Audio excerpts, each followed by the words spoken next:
ಓಂ ಶಾಂತಿ. ಇಂದಿನ ದಿನಾಂಕ 31/12/2023. ಅವ್ಯಕ್ತ ಬಾಪ್ದಾದ ರಿವೈಸ್ 13/11/97. ಸಂಗಮಯುಗದ ಪ್ರಾಪ್ತಿಗಳ ಪ್ರಾರಬ್ಧದ ಅನುಭವ ಮಾಡಿ ಮಾಸ್ಟರ್ ದಾತ ಮಹಾ ಸಹಯೋಗಿ ಆಗಿರಿ. ಇಂದು ಭಾಗ್ಯವಿದಾತ ತಂದೆ ತನ್ನ ಶ್ರೇಷ್ಠ ಭಾಗ್ಯವಂತ ಮಕ್ಕಳನ್ನು ನೋಡುತ್ತಿದ್ದರು. ಪ್ರತಿಯೊಂದು ಮಗುವಿನ ಭಾಗ್ಯದ ರೇಖೆಗಳನ್ನು ನೋಡಿ ಭಾಗ್ಯವಿದಾತ ತಂದೆಯೂ ಹರ್ಷಿತರಾಗುತ್ತಾರೆ. ಏಕೆಂದರೆ ಇಡೀ ಕಲ್ಪದಲ್ಲಿ ಚಕ್ರವನ್ನು ಹಾಕಿದ್ದರೆ ನಿಮ್ಮಂತಹ ಶ್ರೇಷ್ಠ ಭಾಗ್ಯ ಬೇರೆ ಯಾವುದೇ ಧರ್ಮಾತ್ಮ, ಮಹಾನ್ ಆತ್ಮ, ರಾಜ್ಯ ಅಧಿಕಾರಿ ಆತ್ಮ ಯಾರದ್ದೂ ಸಹ ಇಷ್ಟು ದೊಡ್ಡ ಭಾಗ್ಯ ಇಲ್ಲ. ಎಷ್ಟು ನೀವು ಸಂಗಮಯುಗಿ ಶ್ರೇಷ್ಠ ಆತ್ಮರ ಭಾಗ್ಯವಾಗಿದೆ. ಮಸ್ತಕದಲ್ಲಿ ತಮ್ಮ ಶ್ರೇಷ್ಠ ಭಾಗ್ಯದ ರೇಖೆಗಳನ್ನು ನೋಡುತ್ತೀರಾ. ಬಾಪ್ ದಾದಾರವರು ಪ್ರತಿಯೊಂದು ಮಗುವಿನ ಮಸ್ತಕದಲ್ಲಿ ಹೊಳೆಯುತ್ತಿರುವ ಜ್ಯೋತಿಯ ಶ್ರೇಷ್ಠ ರೇಖೆಗಳನ್ನು ನೋಡುತ್ತಿದ್ದಾರೆ. ನೀವು ಸಹ ತಮ್ಮ ರೇಖೆಗಳನ್ನು ನೋಡಿಕೊಳ್ಳುತ್ತೀರಾ. ನಯನಗಳಲ್ಲಿ ನೋಡಿದರೆ ಸ್ನೇಹ ಹಾಗೂ ಶಕ್ತಿಯ ರೇಖೆಗಳು ಸ್ಪಷ್ಟವಾಗಿವೆ. ಮುಖವನ್ನು ನೋಡಿದರೆ ಮಧುರ ಶ್ರೇಷ್ಠ ವಾಣಿಯ ರೇಖೆಗಳು ಹೊಳೆಯುತ್ತಿದೆ. ತುಟಿಗಳಲ್ಲಿ ನೋಡಿದರೆ ಆತ್ಮಿಕ ಮುಗುಳ್ನಗೆ, ಆತ್ಮಿಕ ಖುಷಿಯ ಹೊಳಪಿನ ರೇಖೆಗಳು ಕಾಣಿಸುತ್ತಿವೆ. ಹೃದಯದಲ್ಲಿ ನೋಡಿದರೆ ಹೃದಯ ರಾಮನ ಪ್ರೀತಿಯಲ್ಲಿ ಲವಲೀನರಾಗಿರುವ ರೇಖೆಗಳು ಸ್ಪಷ್ಟವಾಗಿವೆ. ಕೈಗಳಲ್ಲಿ ನೋಡಿದರೆ ಎರಡು ಕೈಗಳಲ್ಲಿ ಸರ್ವ ಖಜಾನೆಗಳು ಸಂಪನ್ನವಾಗಿರುವ ರೇಖೆಗಳು ಕಾಣಿಸುತ್ತಿವೆ. ಕಾಲುಗಳಲ್ಲಿ ನೋಡಿದರೆ ಪ್ರತಿ ಹೆಜ್ಜೆಯಲ್ಲಿ ಪದಮದ ಪ್ರಾಪ್ತಿಯ ರೇಖೆಗಳು ಸ್ಪಷ್ಟವಾಗಿವೆ. ಎಷ್ಟು ದೊಡ್ಡ ಭಾಗ್ಯವಾಗಿದೆ. ಭಾಗ್ಯವಿದಾತ ತಂದೆ ಪ್ರತಿ ಮಗುವಿಗೂ ಪುರುಷಾರ್ಥದಿಂದ ಶ್ರೇಷ್ಠ ಕರ್ಮಗಳ ಲೇಖನಿಯಿಂದ ಈ ಎಲ್ಲ ರೇಖೆಗಳನ್ನು ಬೆರೆಯುವ ಅನುಮತಿ ನೀಡಿದ್ದಾರೆ. ಸಂಪೂರ್ಣ ಅನುಮತಿಯನ್ನು ಕೊಟ್ಟಿದ್ದಾರೆ. ಎಷ್ಟು ಉದ್ದ ಭಾಗ್ಯದ ಗೆರೆಯನ್ನು ಎಳೆಯಲು ಬಯಸುತ್ತೀರೋ ಅಷ್ಟು ಎಳೆಯಬಹುದು. ಆದರೆ ಸಮಯದ ಒಳಗೆ ಯಾರಿಗೆ ಎಷ್ಟು ಶ್ರೇಷ್ಠ ಗೆರೆಯನ್ನು ಎಳೆಯಬೇಕು ಅವರು ಸ್ವಯಂ ಎಳೆದುಕೊಳ್ಳಬಹುದು. ತಂದೆಯಂತೂ ಲೇಖನಿಯನ್ನು ನಿಮ್ಮ ಕೈಯಲ್ಲಿ ಕೊಟ್ಟಿದ್ದಾರೆ. ಅಂದ ಮೇಲೆ ಇಂತಹ ಗೆರೆಯನ್ನು ಎಳೆಯಲು ಬರುತ್ತದೆಯೇ? ಎಳೆದಿದ್ದೀರಾ ಅಥವಾ ಎಳೆಯಲು ಬರುವುದಿಲ್ಲವೇ? ಎಲ್ಲರಿಗೂ ಬರುತ್ತದೆ ಅಲ್ಲವೇ? ಹೌದು, ಬಹಳ ಒಳ್ಳೆಯದು. ನೋಡಿ, ಈಗಿನ ಭಾಗ್ಯದ ಗೆರೆ ನಿಮ್ಮನ್ನು ಇಡೀ ಕಲ್ಪದಲ್ಲಿ ಶ್ರೇಷ್ಠರನ್ನಾಗಿ ಮಾಡುತ್ತದೆ. 21 ಜನ್ಮವಂತೂ ಸದಾ ಸಂಪನ್ನ ಹಾಗೂ ಸುಖಿಯಾಗಿರುವ ರೇಖೆಯಂತೂ ನಡೆಯುತ್ತಲೇ ಇರುತ್ತದೆ. ಹಾಗೂ ದ್ವಾಪರ ಕಲಿಯುಗದಲ್ಲೂ ಸಹ ನೀವು ಪೂಜ್ಯರಾಗುವ ರೇಖೆ ಶ್ರೇಷ್ಠವಾಗಿರುತ್ತದೆ. ಅಂದ ಮೇಲೆ ಈ ಸಮಯದ ಭಾಗ್ಯದ ರೇಖೆ ಇಡೀ ಕಲ್ಪ ಸದಾ ಜೊತೆಯಲ್ಲಿ ನಡೆಯುವುದಾಗಿದೆ. ಏಕೆಂದರೆ ಅವಿನಾಶಿ ತಂದೆಯ ಅವಿನಾಶಿ ರೇಖೆಗಳಾಗಿವೆ. ಅಂದ ಮೇಲೆ ಸದಾ ನಿಮ್ಮ ಶ್ರೇಷ್ಠ ಭಾಗ್ಯದ ರೇಖೆ ಸ್ಮೃತಿಯಲ್ಲಿ ಇರುತ್ತದೆಯೇ? ಇರುತ್ತದೆ. ಆದರೆ ಕೆಲವೊಮ್ಮೆ ಇಮರ್ಜ್ ಇರುತ್ತದೆ, ಕೆಲವೊಮ್ಮೆ ಮರ್ಜ್ ಆಗಿರುತ್ತದೆಯೇ ಅಥವಾ ಸದಾ ಇಮರ್ಜ್ ಆಗಿರುತ್ತದೆಯೇ? ಇದರಲ್ಲಿ ಕಡಿಮೆ ಕೈ ಎತ್ತುತ್ತಿದ್ದೀರಿ. ನೋಡಿಕೊಳ್ಳಿ, ಸದಾ ಇಮೇಜ್ ಆಗಿರಲಿ. ಇಮರ್ಜ್ ಆಗುವ ಚಿಹ್ನೆಯಾಗಿದೆ. ಹಳೆಯ ಸ್ಮೃತಿಗಳ ಹಾಗೂ ಹಳೆಯ ಸಂಸ್ಕಾರಗಳ ರೇಖೆಗಳು ಮರ್ಜ್ ಆಗುವುದು. ಎಂದೂ ಸಹ ಹಳೆಯ ಸಂಸ್ಕಾರಗಳ ರೇಖೆಗಳು ಹಾಗೂ ಹಳೆಯ ಮಾತುಗಳ ಸ್ಮೃತಿಗಳ ರೇಖೆ ಇಮರ್ಜ್ ಆಗದಿರಲಿ, ಮರ್ಜ್ ಆಗಿರಲಿ. ಹಾಗೂ ಮರ್ಜ್ ಆಗುತ್ತಾ ಸಮಾಪ್ತಿಯಾಗಿ ಬಿಡಲಿ. ಎಲ್ಲಿ ಶ್ರೇಷ್ಠ ಭಾಗ್ಯಗಳ ರೇಖೆಗಳು ಇಮರ್ಜ್ ಆಗಿವೆ ಅಲ್ಲಿ ಹಳೆಯ ರೇಖೆಗಳು ಇಮರ್ಜ್ ಆಗುವುದು ಅಸಂಭವವಾಗಿದೆ. ಒಂದು ವೇಳೆ ಆಗುತ್ತದೆ ಎಂದರೆ ಸಿದ್ಧವಾಗಿದೆ. ಶ್ರೇಷ್ಠ ಭಾಗ್ಯದ ರೇಖೆಗಳು ಸದಾ ಇಮರ್ಜ್ ಆಗಿಲ್ಲ ಎಂದು. ಅಂದ ಮೇಲೆ ಏನೆಂದು ತಿಳಿಯುವಿರಿ? ಇಷ್ಟು ಶ್ರೇಷ್ಠ ಭಾಗ್ಯದ ರೇಖೆಗಳು ಇಮರ್ಜ್ ಆಗಬೇಕು ಅಥವಾ ಮರ್ಜ್ ಆಗಬೇಕು. ಬಾಪ್ ದಾದಾ ವರ್ತಮಾನ ಸಮಯ ಎಲ್ಲ ಮಕ್ಕಳನ್ನು ವರ್ತಮಾನ ಸಂಗಮಯುಗದ ಪ್ರಾಪ್ತಿಗಳ ಪ್ರಾರಬ್ಧಗಳ ರೂಪದಲ್ಲಿ ನೋಡಲು ಬಯಸುತ್ತಾರೆ. ಬಹಳ ಸಮಯ ಪುರುಷಾರ್ಥ ಮಾಡಿದ್ದೀರಿ. ಈಗ ಸ್ವತಃವಾಗಿ ಪುರುಷಾರ್ಥ ನಡೆಯಲಿ. ಪರಿಶ್ರಮದ ಪುರುಷಾರ್ಥವಲ್ಲ. ಅಂತ್ಯದವರೆಗೂ ಪುರುಷಾರ್ಥದ ಪರಿಶ್ರಮ ಮಾಡುತ್ತಲೇ ಇರುತ್ತೀರಿ. ಸಂಗಮಯುಗಿ ಪ್ರಾಪ್ತಿಗಳ ಪ್ರಾರಬ್ಧಗಳ ಅನುಭವ ಈಗ ಮಾಡುವುದಿಲ್ಲ ಎಂದರೆ ಇನ್ನೆಂದು ಮಾಡುವಿರಿ? ಭವಿಷ್ಯದ ಪ್ರಾರಬ್ಧ ಬೇರೆಯ ವಸ್ತುವಾಗಿದೆ. ಅದಂತೂ ನಿಮ್ಮ ಈಗಿನ ಪುರುಷಾರ್ಥದ ಪ್ರಾರಬ್ಧದ ನೆರಳಾಗಿದೆ. ಅದಂತೂ ನಿಮ್ಮ ಹಿಂದೆ ಸ್ವತಃವಾಗಿಯೇ ಬರುತ್ತದೆ. ಆದರೆ ಈ ಸಮಯದ ಪ್ರಾರಬ್ಧ ಪ್ರಾಪ್ತಿ ಮಾಡಿಕೊಳ್ಳುವುದು ವಿಶೇಷ ಮಾತಾಗಿದೆ. ಈಗಲ್ಲ, ಹೇಗಿದ್ದೀರಿ, ಹೇಗೆ ನಡೆಯುತ್ತಿರುವಿರಿ ಎಂದು ಯಾರಾದರೂ ಕೇಳಿದರೆ ಇದುವರೆಗೂ ಪುರುಷಾರ್ಥವೇ ನಡೆಯುತ್ತಿದೆ ಎಂದು ಹೇಳುತ್ತಿರಬೇಡಿರಿ. ಪುರುಷಾರ್ಥವಂತೂ ಇದೆ, ಆದರೆ ಪುರುಷಾರ್ಥದ ಪ್ರಾರಬ್ಧ ಈಗ ಅನುಭವ ಮಾಡಿ. ಆ ಪ್ರಾರಬ್ಧವಾಗಿದೆ ಸರ್ವಶಕ್ತಿ ಸಂಪನ್ನ, ಸರ್ವಜ್ಞಾನ ಸಂಪನ್ನ, ಸರ್ವ ವಿಘ್ನ ವಿನಾಶಕ ಮೂರ್ತಿ. ಈಗಿನ ಈ ಪ್ರಾರಬ್ಧ ಭವಿಷ್ಯದಲ್ಲಿ ಸ್ವತಃವಾಗಿಯೇ ಪ್ರಾಪ್ತಿಯಾಗುತ್ತದೆ. ಹೇಗೆ ಭವಿಷ್ಯದಲ್ಲಿ ಕೇವಲ ಪ್ರಾರಬ್ಧ ಇದೆ, ಪುರುಷಾರ್ಥ ಸಮಾಪ್ತಿಯಾಗಿದೆ, ಅದೇ ರೀತಿ ಈಗ ಬಾಕಿ ಉಳಿದಿರುವ ಸಮಯದಲ್ಲಿ ಪ್ರಾರಬ್ಧ ಸ್ವರೂಪದ ವಿಶೇಷ ಅನುಭವ ಮಾಡಿ. ಯಾವಾಗ ಪ್ರಾರಬ್ಧ ಎಂದು ಹೇಳುತ್ತೀರಿ ಎಂದರೆ ಪುರುಷಾರ್ಥದ ಪ್ರಾರಬ್ಧವಾಗಿರುತ್ತದೆ. ಪುರುಷಾರ್ಥ ಮಾಡಿದ್ದೀರಿ, ಆ ಪುರುಷಾರ್ಥದ ಅನುಸಾರವೇ ಪ್ರಾರಬ್ಧದ ಅನುಭವ ಮಾಡುವಿರಿ. ಆದರೆ ಬಾಪ್ ತಾದಾರವರು ಮಕ್ಕಳಿಂದ ಏನನ್ನು ಬಯಸುತ್ತಾರೆ ಕೇಳುತ್ತೀರಲ್ಲವೇ? ಬಾಪ್ ತಾದಾರವರು ನಮ್ಮಿಂದ ಏನನ್ನು ಬಯಸುತ್ತಾರೆ ಅಂದ ಮೇಲೆ ಬಾಪ್ ತಾದಾರವರು ಇದನ್ನೇ ಬಯಸುತ್ತಾರೆ. ಈಗ ಸ್ವಲ್ಪ ಸಮಯಕ್ಕಾಗಿ ಪುರುಷಾರ್ಥದ ಪ್ರಾರಬ್ಧ ಸ್ವರೂಪರಾಗಿರಿ. ಆಗಲು ಸಾಧ್ಯವೇ? ಅಥವಾ ಪುರುಷಾರ್ಥದ ಪರಿಶ್ರಮ ಇಷ್ಟವಾಗುತ್ತದೆಯೇ? ಪ್ರಾರಬ್ಧ ಪಡೆದುಕೊಳ್ಳುವವರು ಆಗುವಿರೇ? ಈಗಲೂ ಪುರುಷಾರ್ಥ ಮಾಡುತ್ತಿದ್ದೇನೆ, ಪುರುಷಾರ್ಥ ಆಗಿಬಿಡುವುದು, ಮಾಡಿ ತೋರಿಸುತ್ತೇವೆ ಇಂತಹ ಶಬ್ದಗಳು ಸಮಾಪ್ತಿಯಾಗಲಿ. ಮಾಡಿ ತೋರಿಸುತ್ತೇವೆ ಅಲ್ಲ, ತೋರಿಸಿರಿ. ಇನ್ನು ಯಾವಾಗ ತೋರಿಸುವಿರಿ? ವಿನಾಶದ ಸಮಯದಲ್ಲಿ ತೋರಿಸುವಿರಾ? ಇದರ ಬಹಳ ಸಹಜ ವಿಧಿಯಾಗಿದೆ. ಈಗ ಮಾಸ್ಟರ್ ದಾತ ಆಗಿರಿ. ತಂದೆಯಿಂದ ಪಡೆದುಕೊಂಡಿದ್ದೀರಿ ಹಾಗೂ ಪಡೆದುಕೊಳ್ಳುತ್ತಾ ಇರಿ. ಆದರೆ ಆತ್ಮಗಳಿಂದ ಪಡೆದುಕೊಳ್ಳುವ ಭಾವನೆಯನ್ನು ಇಟ್ಟುಕೊಳ್ಳಬೇಡಿ. ಇವರು ಹೀಗೆ ಮಾಡಿದರೆ ಹೀಗಾಗುತ್ತಿತ್ತು, ಇವರು ಬದಲಾದರೆ ನಾನು ಬದಲಾಗುತ್ತೇನೆ. ಇದು ಪಡೆದುಕೊಳ್ಳುವ ಭಾವನೆಯಾಗಿದೆ. ಹೀಗಾದರೆ ಹೀಗೆ, ಇದು ಪಡೆದುಕೊಳ್ಳುವ ಭಾವನೆ ಆಗಿದೆ. ಹೀಗೆ ಆಗಬೇಕಿತ್ತು ಅಲ್ಲ, ಆದರೆ ಹೀಗೆ ಮಾಡಿ ತೋರಿಸಬೇಕು. ಹೀಗಾಗಿ ಬಿಟ್ಟರೆ ಅಲ್ಲ, ಆದರೆ ಆಗಲೇಬೇಕು. ಮತ್ತು ನಾನು ಮಾಡಬೇಕು. ನಾನು ಪ್ರಕಂಪನಗಳನ್ನು ಕೊಡಬೇಕು. ನಾನು ದಯಾಹೃದಯಿ ಆಗಬೇಕು. ನಾನು ಗುಣಗಳ ಸಹಯೋಗವನ್ನು ಕೊಡಬೇಕು. ನಾನು ಶಕ್ತಿಗಳ ಸಹಯೋಗವನ್ನು ಕೊಡಬೇಕು.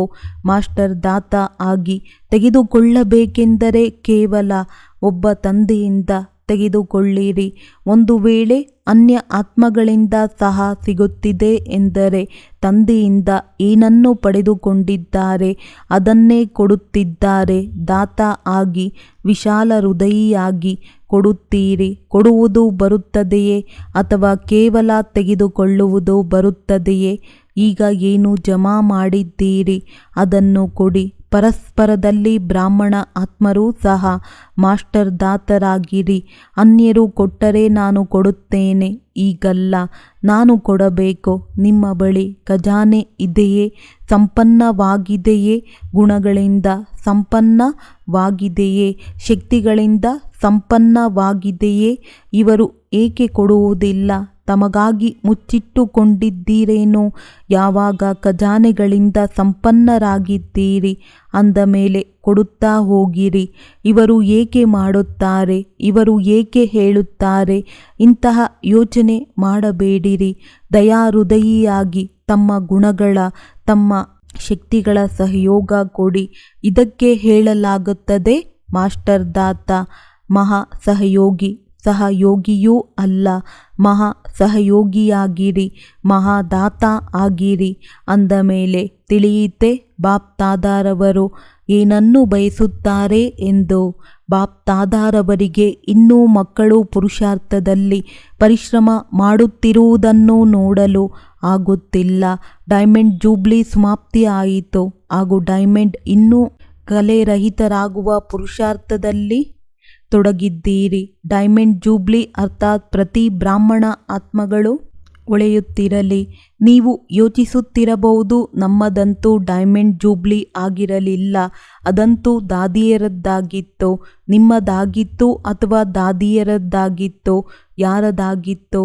ಯಜ್ಞದ ಸ್ಥಾಪನೆಯ ಕಾರ್ಯದ ಡೈಮಂಡ್ ಜೂಬ್ಲಿ. ಕೇವಲ ದಾದಿಯರದ್ದಲ್ಲ, ಸ್ಥಾಪನೆಯ ಕಾರ್ಯದ ಡೈಮಂಡ್ ಜೂಬ್ಲಿ ಅಂದ ಮೇಲೆ ನೀವೆಲ್ಲರೂ ಬಲೆ 2 ವರ್ಷದವರಾಗಿರಲಿ ಅಥವಾ 12 ವರ್ಷದವರಾಗಿರಲಿ, 50 ವರ್ಷದವರಾಗಿರಲಿ, ಆದರೆ ಸ್ಥಾಪನೆಯ ಕಾರ್ಯದ ನಿಮಿತ್ತ ಆಗಿದ್ದೀರಲ್ಲವೇ ಅಥವಾ ಇಲ್ಲವೇ? ನಿಮಿತ್ತರಾಗಿದ್ದೀರಾ? ಬ್ರಾಹ್ಮಣ ಎಂದರೆ ಬ್ರಹ್ಮ ತಂದೆಯ ಜೊತೆ ಸ್ಥಾಪನೆಯ ಕಾರ್ಯದಲ್ಲಿ ನಿಮಿತ್ತ ಆತ್ಮ. ಅವರೇ ಬ್ರಹ್ಮಕುಮಾರ ಅಥವಾ ಬ್ರಹ್ಮಕುಮಾರಿ ಎಂದು ಕರೆಸಿಕೊಳ್ಳಲು ಸಾಧ್ಯ. ಅಂದಮೇಲೆ ಬ್ರಹ್ಮಕುಮಾರ ಕುಮಾರಿ ಎಲ್ಲರೂ ಆಗಿದ್ದೀರಲ್ಲವೇ ಅಥವಾ ಪುರುಷಾರ್ಥ ಕುಮಾರ ಕುಮಾರಿ ಆಗಿದ್ದೀರಾ? ಏನಾಗಿದ್ದೀರಿ? ಬ್ರಹ್ಮಕುಮಾರ ಬ್ರಹ್ಮಕುಮಾರಿಯರು ಅರ್ಥಾತ್ ಜನ್ಮವನ್ನು ಪಡೆದುಕೊಂಡಿರಿ ಹಾಗೂ ಬ್ರಹ್ಮ ತಂದೆಯ ಜೊತೆಗಾರರು, ಸ್ಥಾಪನೆಯ ನಿಮಿತ್ತ ಆತ್ಮಗಳಾದಿರಿ ಎಂದ ಮೇಲೆ ಹೀಗೆ ತಿಳಿಯಬೇಡಿ, ನಾವಂತೂ ಇನ್ನೂ ಹೊಸಬ್ಬರು, ನಾವಂತೂ ಇನ್ನೂ ಚಿಕ್ಕವರು. ಆದರೆ ಸಮಯದ ಅನುಸಾರ ಯಾವಾಗ ಸಮಯ ಸಮಾಪ್ತಿಯ ಸಮೀಪವಿರುತ್ತದೆ ಆಗ ಚಿಕ್ಕವರಿಗೆ, ಹೊಸಬ್ಬರಿಗೆ ಬಹಳ ತೀವ್ರ ಪುರುಷಾರ್ಥವನ್ನು ಮಾಡಲೇಬೇಕಾಗುತ್ತದೆ. ಒಂದು ವೇಳೆ ಬ್ರಾಹ್ಮಣರಾಗಿದ್ದರೆ, ಒಂದು ವೇಳೆ ಕ್ಷತ್ರಿಯರಾಗಿದ್ದರೆ ನಿಮಗೆ ಚುಟ್ಟಿ ಬಿಡುಗಡೆ ಇದೆ. ಆದರೆ ಬ್ರಾಹ್ಮಣರಾಗಿದ್ದರೆ ಬ್ರಾಹ್ಮಣ್ ಸೋ ದೇವತಾ ಎಂದು ಹೇಳಲಾಗುತ್ತದೆ, ಕ್ಷತ್ರಿಯ ಸೋ ದೇವತಾ ಎಂದು ಹೇಳುವುದಿಲ್ಲ. ಬ್ರಾಹ್ಮಣ ಆತ್ಮರಿಗೆ ಸ್ಥಾಪನೆಯ ನಿಮಿತ್ತರಾಗಲೇಬೇಕು. ನಿಮಿತ್ತರಾಗಿಯೇ ಇದ್ದೀರಿ. ಆದ್ದರಿಂದ ಈಗ ಮಾಸ್ಟರ್ ದಾತ ಆಗಿರಿ. ದಾನ ಮಾಡಬೇಡಿ, ಆದರೆ ಸಹಯೋಗ ಕೊಡಿ.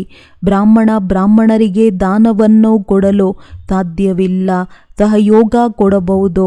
ಅಂದ ಮೇಲೆ ಏನು ಹೇಳಿದ್ದೀರಿ? ಮಹಾದಾತ ಹಾಗೂ ಮಹಾ ಸಹಯೋಗಿ ಆಗಿರಿ.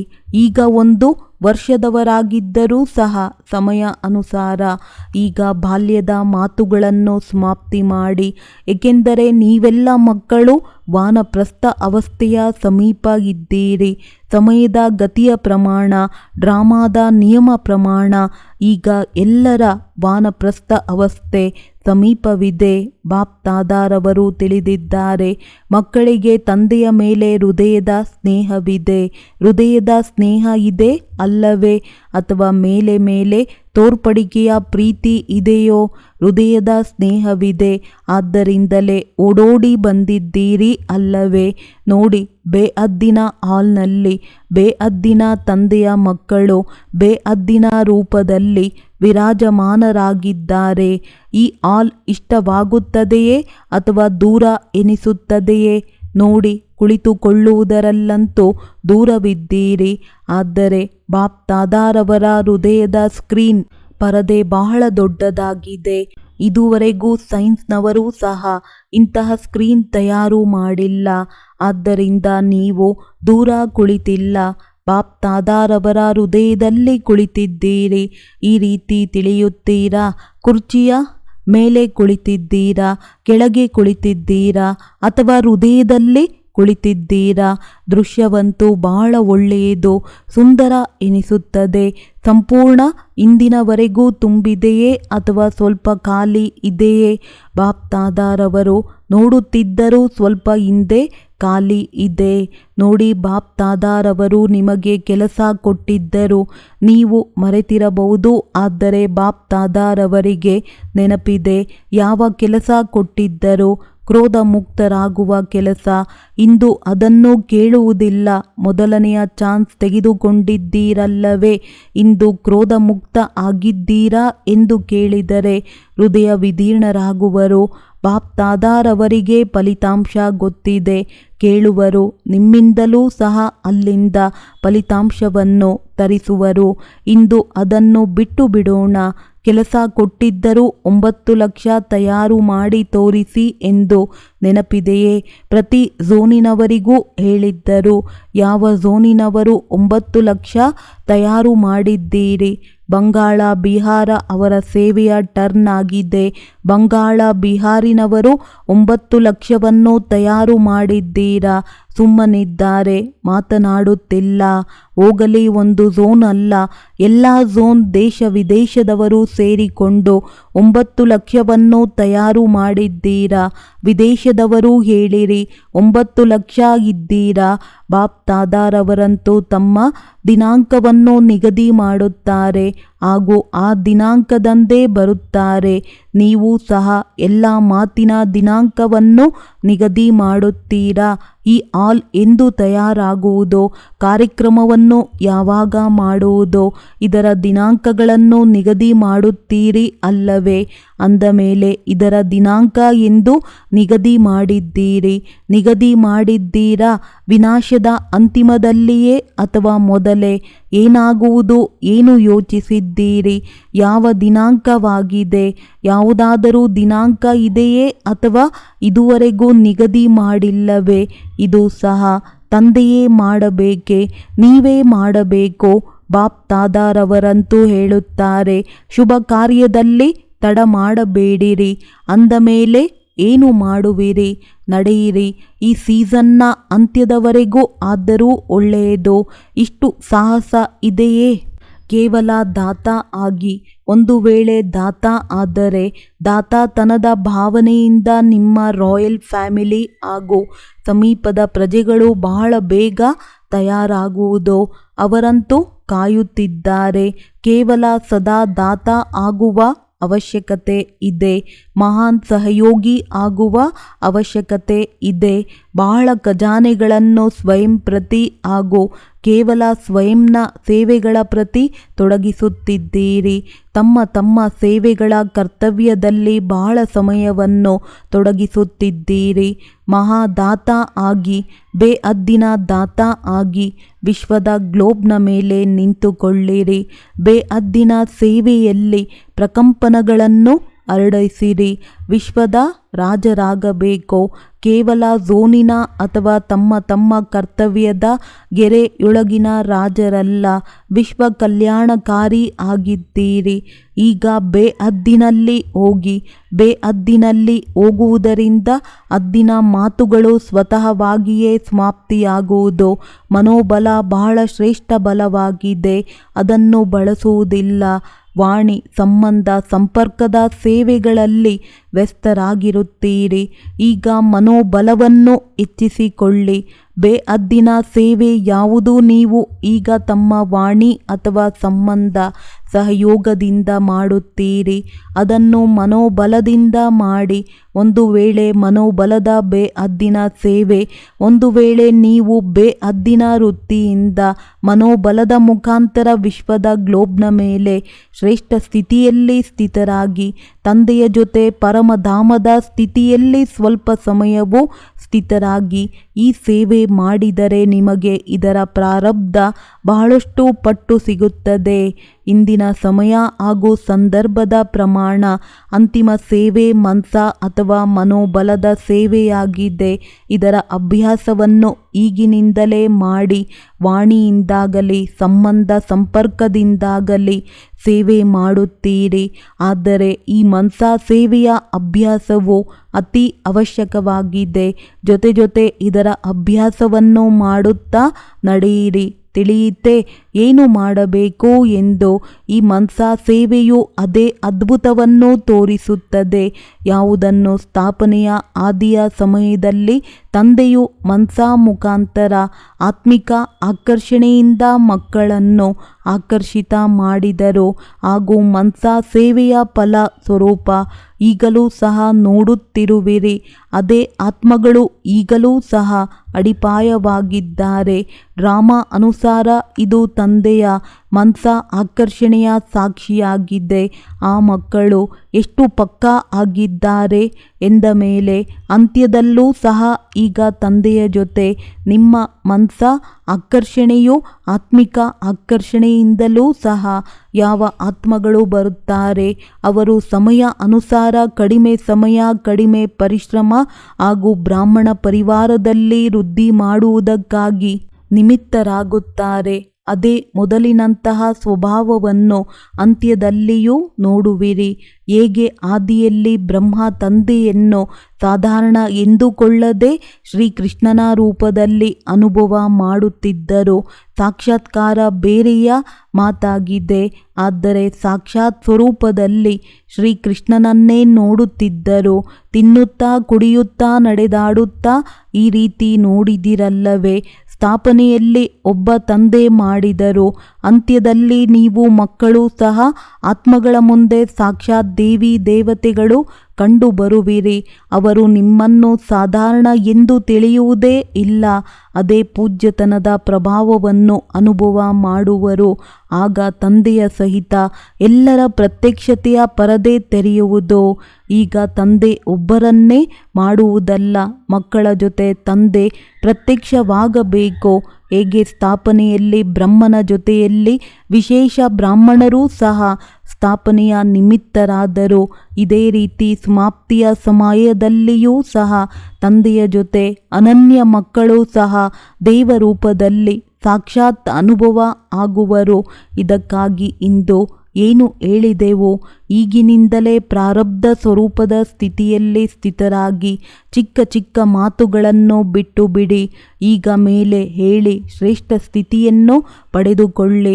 ವಿಶೇಷ ಪ್ರಾರಬ್ಧದ ಸ್ವರೂಪದ ಸಾಕ್ಷಾತ್ಕಾರವನ್ನು ಸ್ವಯಂ ಮಾಡಿ ಹಾಗೂ ಅನ್ಯರಿಗೂ ಮಾಡಿಸಿ. ತಿಳಿಯಿತೆ? ಈಗ ಎಲ್ಲರೂ ತಮ್ಮ ಆನಂದ ಸ್ವರೂಪದಲ್ಲಿ 1 ಸೆಕೆಂಡಿಗಾಗಿ ಸ್ಥಿತರಾಗಲು ಸಾಧ್ಯವೇ? ಏಕೆಂದರೆ ಅಂತ್ಯದಲ್ಲಿ 1 ಸೆಕೆಂಡಿನ ಸೀಟಿ ಒಡೆಯಲಾಗುತ್ತದೆ. ಈಗಿನಿಂದಲೇ ಇದರ ಅಭ್ಯಾಸ ಮಾಡಿ. ಕೇವಲ ಈ ಸ್ಥಿತಿಯಲ್ಲಿ ಸ್ಥಿತರಾಗಿ ಬಿಡಿ. ಡ್ರಿಲ್ ಮಾಡಿಸಿದರು ಒಳ್ಳೆಯದು. ಸರ್ವ 4 ಕಡೆಯ ಮಕ್ಕಳಿಗೆ ಸದಾ ಭಾಗ್ಯದ ರೇಖೆಗಳನ್ನು ಇಮರ್ಜ್ ರೂಪದಲ್ಲಿ ಸ್ಮೃತಿಯಲ್ಲಿ ಇರುವಂತಹ ಆತ್ಮಗಳಿಗೆ ಸದಾ ಸಂಗಮಯುಗಿ ಸರ್ವ ಪ್ರಾಪ್ತಿ ಸ್ವರೂಪ ಪ್ರಾರಬ್ಧವನ್ನು ಅನುಭವ ಮಾಡುವಂತಹ ಸದಾ ಮಾಸ್ಟರ್ ದಾತ ಮಹಾ ಆತ್ಮಗಳಿಗೆ ಸದಾ ಮನಸ ಸೇವಾ ಮುಖಾಂತರ ವಿಶ್ವದ ಆತ್ಮಗಳ ಕಲ್ಯಾಣಕಾರಿ ಆತ್ಮಗಳಿಗೆ ಬಾಪ್ದಾದಾರವರ ನೆನಪು ಪ್ರೀತಿ ಹಾಗೂ ನಮಸ್ತೆ. ವರದಾನ: ಕರ್ಮಯೋಗದ ಸ್ಟೇಜ್ ಮುಖಾಂತರ ಕರ್ಮ ಭೋಗದ ಮೇಲೆ ವಿಜಯ ಪ್ರಾಪ್ತಿ ಮಾಡಿಕೊಳ್ಳುವಂತಹ ವಿಜಯೀ ರತ್ನಭವ. ಕರ್ಮಯೋಗಿಯಾಗುವುದರಿಂದ ಶರೀರದ ಯಾವುದೇ ಕರ್ಮ ಭೋಗ ಭೋಗಿಸುವ ಅನುಭವ ಮಾಡಿಸುವುದಿಲ್ಲ. ಮನಸ್ಸಿನಲ್ಲಿ ಯಾವುದಾದರೂ ರೋಗವಿದ್ದಲ್ಲಿ ರೋಗಿ ಎಂದು ಹೇಳಲಾಗುವುದು.